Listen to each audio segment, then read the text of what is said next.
Մաքրուհիները, դայակները, նոտարները, փաստաբանները Ռուսաստանում հարկերը չվճարելու դեպքում կզրկվեն պատենտ արտոնագրից, լիցենզիայից։ Օգոստոսի 10-ից ուժի մեջ է մտել Պուտինի ստորագրած միգրացիոն օրենսդրության հարկային հատվածին վերաբերող խստացումը։ Այն վերաբերում է վճարովի ծառայություններ մատուցող միգրանտներին, մասնավոր ձեռնարկություններում աշխատողներին, որոնց գործունեությունը պատենտավորված է։ Ռուսաստանի հայ միգրանտները տագնապած են Մոսկվան միգրացիոն վերահսկողության աննախադեպ խստացումների է գնում։ Այժմ նրանք նաև պետք է պաշտոնապես ցույց տան բավարար բարձր աշխատավարձ եւ սահմանված նվազագույն շեմից ցածր լինելու դեպքում նրանց կացության թույլտվությունը կչեղարկվի ու 15 օրվա ընթացքում կվտարվեն երկրից։ Приложение, которое будет отслеживать приезжих через смартфон. Սա էլ մի հավելված է, որը շուրջօրյա իրավապահներին է փոխանցում միգրանտի գտնվելու վայրը, ու եթե միգրանտները 3 օրը մեկ չթարմացնեն տվյալները, ապա նրանց ավտոմատ կհանեն հաշվառումից եւ կվտարեն երկրից։ Մի հարց է, թե արդյոք արտագնա աշխատանքի մեկնած օրինակ ամեն խոպանչի ակտիվ օգտվում է սմարթֆոնից, բայց հավելվածի կիրառման խստացումը սպասվում է հաշված օրեր անց սեպտեմբերի 1-ից։ Այն ոչ միայն հենց միգրանտին է վերաբերելու, այլ նաև նրա ընտանիքի անդամներին։ Հավելվածի միջոցով պետք է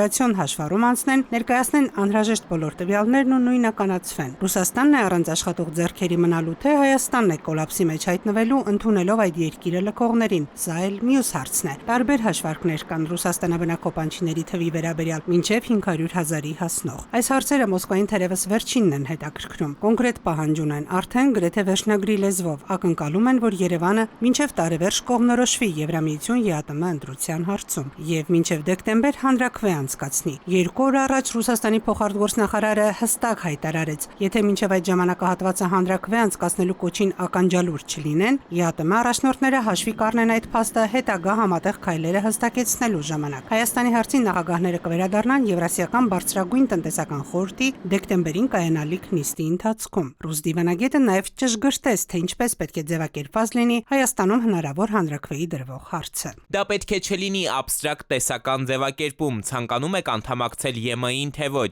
այլ հստակ եւ գործնական։ Պատրաստ եք արդյոք հրաժարվել ԵԱՏՄ անդամակցությունից հանուն ԵՄ անդամակցելու, ոչ այնքան ակնհայտ հեռանկարի։ Հարցի նման ձևակերպումը ամենաազնիվը կլինի թե Հայաստանի Հանրապետության քաղաքացիների, թե ԵԱՏՄ մյուս անդամների հանդեպ։ Դեկտեմբերին սպասվող ԵԱՏՄ գագաթնաժողովում շատ ջրեր կպարզվեն։ Մասնագետները հիշեցնում են, որ մինչև այդ էլ նոյեմբերի 11-ին ՀԱՊԿ նստաշրջանն է սպասվում, եւ որ Ռուսաստանը այստեղ էլ պարզ տեքստով է ասել, հենց այդ օրն էլ կարող է քննարկվել Հայաստանին ձայնից զրկելու հարցը։ Այստեղի դեպ հիշենք, որ Հայաստանի վարչապետին նշանակվելիս շնորհավորեց Ղազախստանի նախագահը, ով միացել էր ԵԱՏՄ-ում Հայաստանի դեմ հայտարարությանը, ինչպես նաև ՀԱՊԿ անդամ Տաջիկստանի նախագահը։ Եվ ԵԱՏՄ-ում եւ ՀԱՊԿ-ում որոշումները կոնսենսուսով են ընդունվում։ Կգնա Հայաստանը կոնսենսուսի մեխանիզմների կամ վետոյի միջոցով կոշտ որոշումները կանխելու ճանապարհով դեռ պարզ չէ։ Զարգացումներից պարզ դարձավ սակայն, որ Եվրոպան էլ դռները բացած մեզ մեր ծաղիկ ծիրանին չի սպասում։ Երբ որ արդեն օրենք ընդունվեց, որ Հայաստանը պատրաստվում է դառնալ Եվրոմիության անդամ, եւ հետո երբ որ արդեն Երևանում անցան եվրոպական քաղաքական համայնքի գագաթնաժողովը, Հայաստան Եվրոմիություն գագաթնաժողովները, պարզ դարձավ Ռուսաստանի համար, որ այս ամենը հռետորաբանություն չէ, եւ Ռուսաստանի եւ մնացած ԵԱՏՄ երկրների դիրքորոշումը շատ պարզ է, եթե դուք ուզում եք գնաք Եվրոմիություն, հանրաքվե անցկացրեք, եթե ձեր ժողովուրդը իրականում դա է ուզում, ոչ մեկ ձեզ չի պահում, ոչ մեկ ձեզ չի խանգարում։ ՀԱՊԿ-ում եւ ԵԱՏՄ-ում նկատենք առանցքը Ռուսաստանն է, եւ եթե ՀԱՊԿ-ի դեպքում ըստ մասնագետների իրավիճակն ավելի կանխատեսելի էր, թվում էր, թե Հայաստանը չի շարունակելու աշխատանքը եւ պատրաստ է ցանկացած որոշման, ապա ԵԱՏՄ-ի դեպքում իրավիճակն այլ է։ Համարում են, որ Հայաստանը չի հրաժարվի ԵԱՏՄ գործող մեխանիզմներից, ու մինչեւ իրավիճակը հանգուցալուծում գտնի, Հայաստան-Ռուսաստան լարվածությունն ավելանում է։ Մոսկվան կոշտացնում է սանկցիաները հայ միգրանտների նկատմամբ։ Ծիրանուշ Մուրադյան, ժամը լրատվական։